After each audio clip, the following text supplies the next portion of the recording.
Let's start by talking about the imaginary unit I. This symbol here is called a radical. Anything that goes under the symbol is what we refer to as a radicand. And anything that goes in this little area of the radical is what we refer to as the index of the radical. Now, for the sake of the imaginary unit I, we will be using a square root.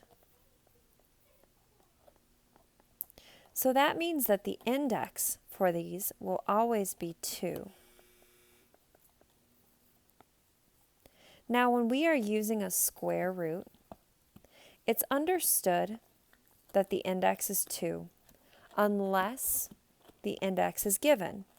So if the index is given as 3, then we know we're working with a cube root. If the index is 4, we know we're working with a root of 4. But in the case of the square root, the index is not given, so we can assume that it's 2. What we need to understand from the beginning here is that you can never have a square root of a negative number. The square root implies that there are 2 numbers that are the same number that will multiply to become that number under the radical. For example, the square root of 4 implies that there are 2 numbers that are the exact same number that will multiply to become 4. And those 2 numbers are 2 and 2. 2 times 2 is 4. There's also another possible answer for the square root of 4, which would be -2 and -2. And those 2 numbers also multiply to become +4. So the 2 solutions for the square root of 4 are plus minus 2.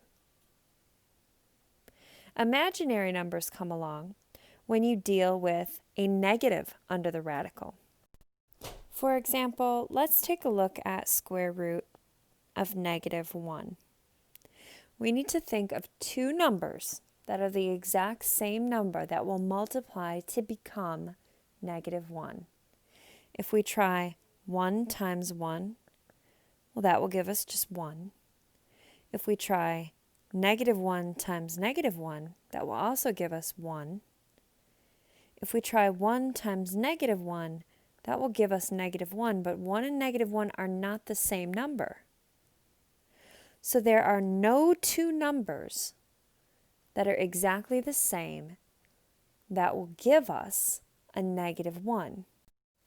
So in order to take care of this issue here, mathematicians had to invent an expanded system of numbers, and those numbers are called complex numbers. And the complex number arises here with the imaginary unit I. So the square root of -1 is represented with an I, which is commonly referred to as an imaginary number. The reality is that imaginary numbers are not imaginary. Imaginary numbers are used in many applications, including electronics.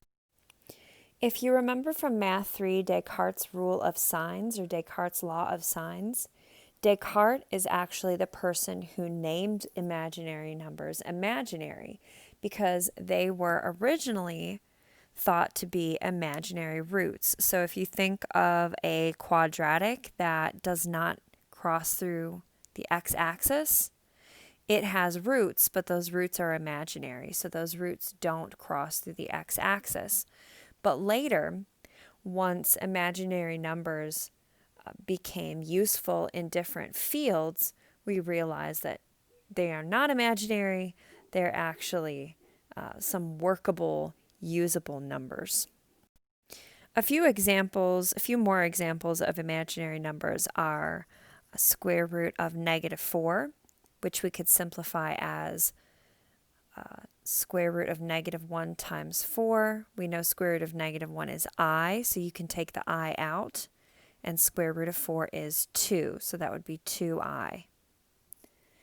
Another way to simplify could be square root of negative 18. We know that this is square root of negative 1 times 9 times 2. Square root of negative 1 is I, square root of 9 is 3, and then the 2 is left under the radical. And this is all review from Math 3 and Math 2.